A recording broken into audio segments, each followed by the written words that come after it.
I'd like to introduce you to a character you may or may not know. Rick Blaine. Rick Blaine is a small business owner. He is an American. Well... What is your nationality? I'm a drunkard. And that makes Rick a citizen of the world. And most importantly, Rick Blaine is Antifa.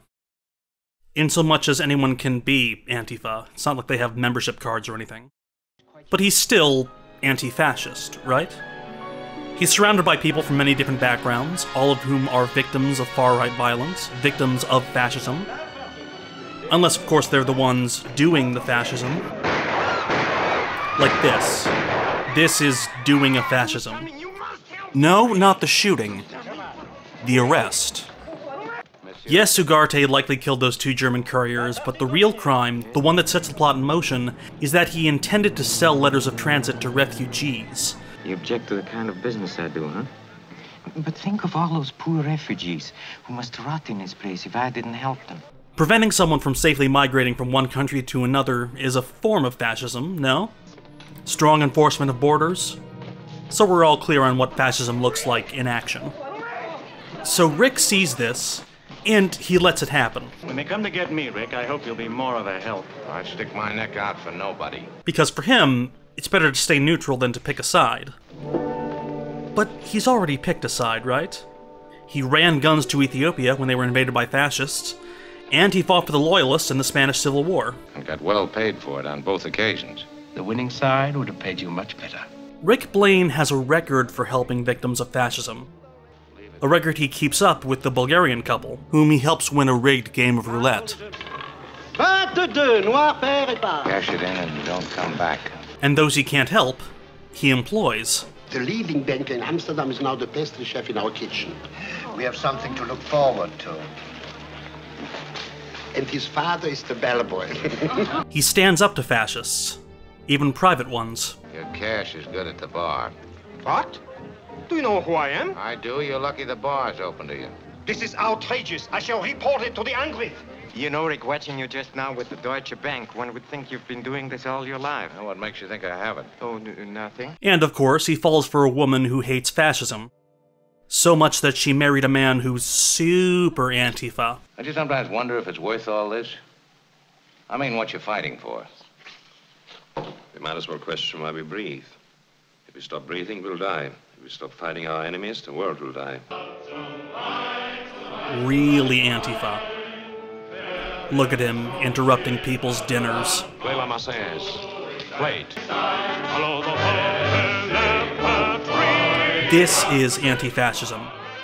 It's violence in that it's actively preventing a person or persons from acting freely, but it's not physical violence. It's shouting down open fascist activity, a loud counter-protest, a way of saying, we are here, we will not be silenced. But aren't they shutting down free speech? Well, they're stopping the Germans from enjoying the chorus of Watch on the Rhine. And let's not forget how Major Strasser responds to the anti-fascist action. I advise that this place be shut up at once. But everybody's having such a good time. Yes, much too good a time. The place is to be closed. But I've no excuse to close it. Find one. He responds by shutting down the entire club on flimsy pretenses. How can you close me up? On what ground? I'm shocked to find that gambling is going on in here.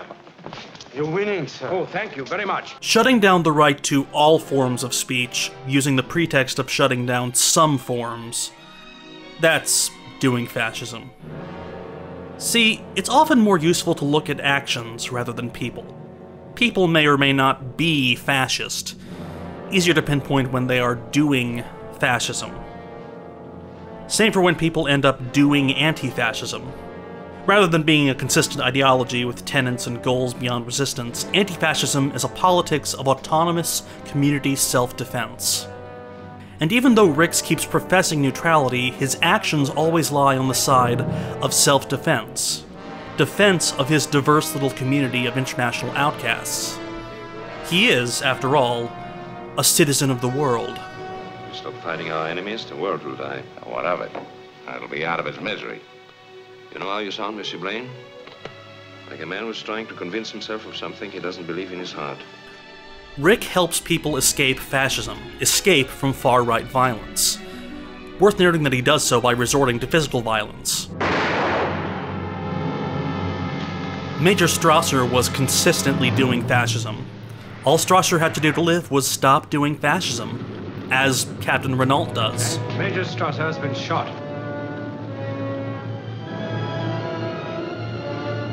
Round up the usual suspects. You see how easy it is to stop doing fascism? Casablanca was famously made up on the fly, with plot points improvised up until the end of the movie.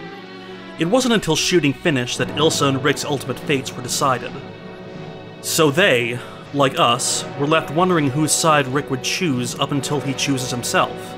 He, like America had been, was torn between action and inaction. Give certain lines more heft. But they're asleep in New York. I bet they're asleep all over America.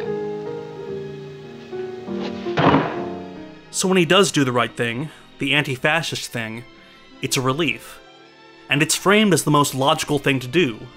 To do otherwise would be a source of regret. Maybe not today, maybe not tomorrow, but soon and for the rest of your life. God damn, this movie's quotable. Just a mountain of cliches. Not that that's bad. Cliches are tried and true things. Like morals. Morals that Rick falls back on. Protect those you love, stand up to bullies, help those who need it. The fundamental things apply.